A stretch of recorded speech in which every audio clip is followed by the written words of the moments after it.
Since the StubHub Center, formerly Home Depot Center, first opened its doors on June 1, 2003, in Carson, California, it's become the premier outdoor arena in not just North America but arguably the world.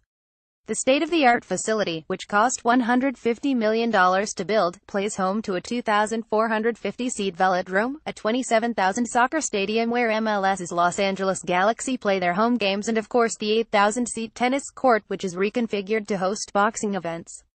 The Leo Santa Cruz Chris Avalos and Abner Maris Andres Gutierrez doubleheader takes place on Saturday at the venue, famously dubbed by Tim Bradley as the War Ground for its 36th boxing event.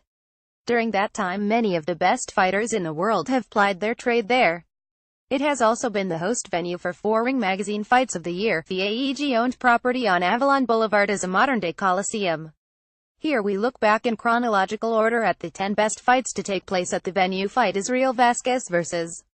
Rafael Marquez. Date: March 3, 2007. Significance: this was tabbed as an all-action fight between two proud Mexicans at the peak of their powers and expected to produce drama and lots of it. Vazquez initially held the IBF junior featherweight before settling an old rivalry with Oscar Larios to capture the WBC title. In his previous outing he rallied to stop another Mexican, Johnny Gonzalez, late. Marquez would be making his debut at 122 pounds after he held the IBF bantamweight crown, where he reigned supreme for 4 years after twice beating Mark Johnson and then upsetting Tim Austin. How it played out at didn't disappoint, as Marquez was dumped onto the canvas in the 3rd round but rebounded to break Vazquez's nose. Vazquez decided to retire at the end of the 7th frame with breathing problems. The fight was evenly contested and set up a rematch in what ultimately ended as a 4-fight series. Fight: Paul Williams vs. Antonio Margarito. Date: July 14, 2007. Significance: Margarito had long been considered the boogeyman of the welterweight division and one of the most avoided fighters in the world. Had made 7 successful defenses and entered as a slim 65 betting favorite against the unbeaten Williams. The 26-year-old African-American was also a nightmare for everyone had faced. He was very tall for 147 pounds at 6'1", strong, determined, and possessed a high work rate with upward of 1,000 punches in some fights. How it played out: a close nip-and-tuck affair followed, and both fighters were extremely active throughout. Williams' slightly busier style endeared him to the judges, who voted in his favor at the conclusion 116,112 and 115,113 twice. Fight: Israel Vazquez vs. Rafael Marquez. 3 Date: March 1, 2008. Significance: almost a year to the day of their first meeting at the same venue, with the rivalry poised at 11, they fought for a 3rd time. Both fights so far hadn't let anyone down, and the 3rd was expected to be just as violent. How it played out: Vazquez touched down early before both men fought on even terms in another pulsating back-and-forth encounter. The fight was close and up for grabs on the scorecards, entering the final round before Vazquez broke through and hurt Marquez, who only stayed on his feet because of the ropes but was given a standing count. It proved to be a pivotal moment as Vazquez was awarded a split decision: 114,111, 113,112 and 111,114. Fight: Christian Miyares vs. Vic Darchinyan. Date: November 1, 2008. Significance: a rarity in the lighter weight classes, a unification with 3 titles on the line. Miyares entered having won the WBC title a couple years earlier, and he WBA belt afterward. The Mexican had been very active, ratcheting up 8 defenses. Darchinyan demolished Dmitry Kirilov 3 months earlier to earn the IBF championship. Miyares was favored due to his awkward style. How it played out: the Australian-based Armenian got off to an excellent start, dropping Miyares in the opening stanza, and though Miyares did his best to turn the tide, he was never able to hurt Darchinyan. By the 9th, Darchinyan was comfortably ahead on the scorecards, but added the exclamation point to his impressive performance by knocking out Miyares in the final seconds of the round with a howitzer of a left hand. Fight: Brandon Rios vs. Mike Alvarado. Date: October 13, 2012. Significance: these two hard-nosed, all-action fighters were matched over 10 rounds in a WBO junior welterweight title eliminator on HBO Boxing After Dark. It had all the makings of a thriller. How it played out: there was no feeling-out process, both men went straight to it, throwing a combined 190 punches in the opening round. It set the tone, no quarter given, none asked. Rios hurt Alvarado in the 2nd, Alvarado returned the favor in the 5th. Over the next couple of rounds both enjoyed success before Rios broke through, hurting Alvarado. The Colorado resident stumbled into the ropes and took several more shots before referee Pat Russell jumped in to stop him on his feet in the 7th round of a tremendous battle of attrition.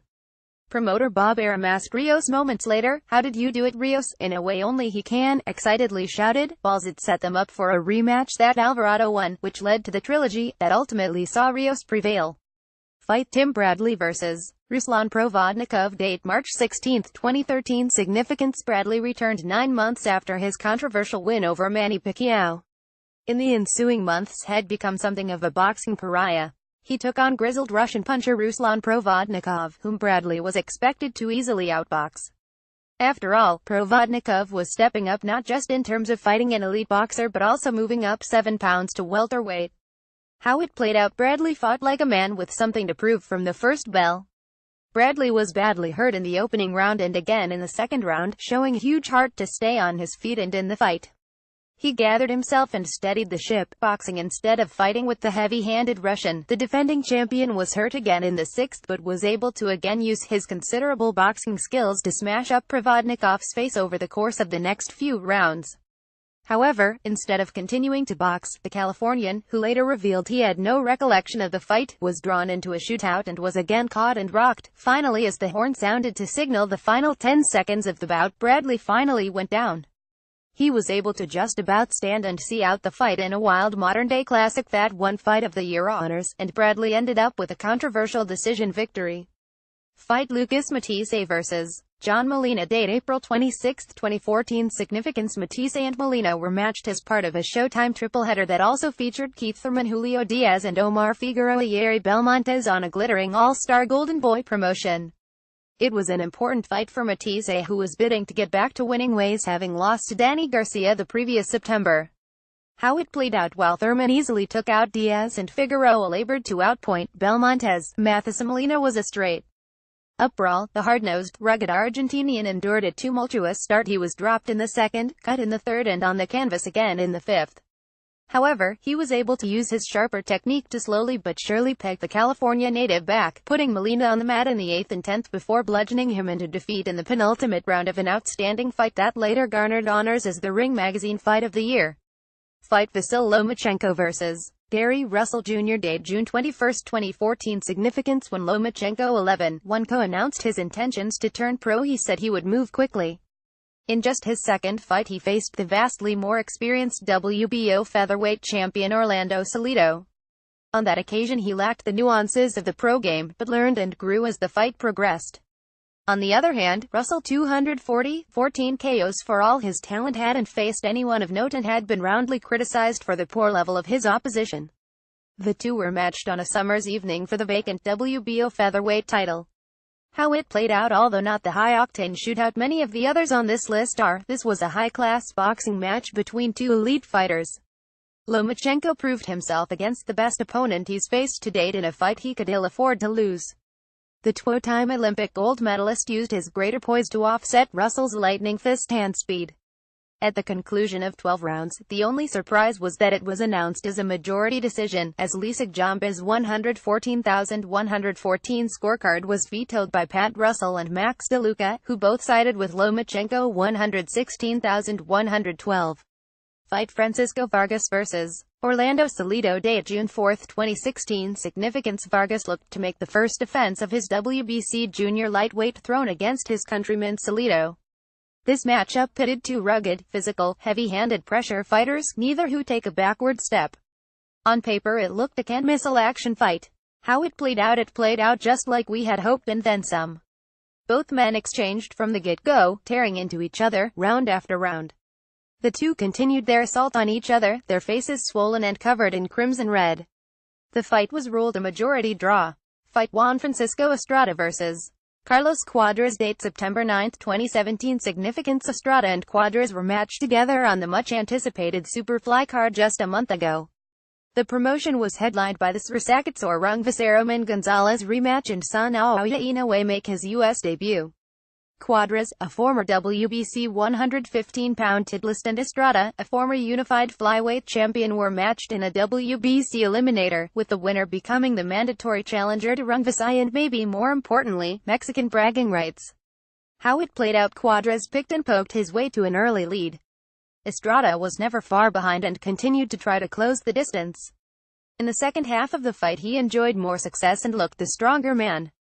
In the 10th round, Estrada dropped Cuadras to the canvas with a right hand in what would be a pivotal moment. When Michael Buffer announced the scorecards, he initially tabbed Cuadras as the winner, 114,113 on all three scorecards, only to correct them seconds later. Questions and/or comments can be sent to Anson at email protected, and you can follow him on Twitter at Anson Wainwright.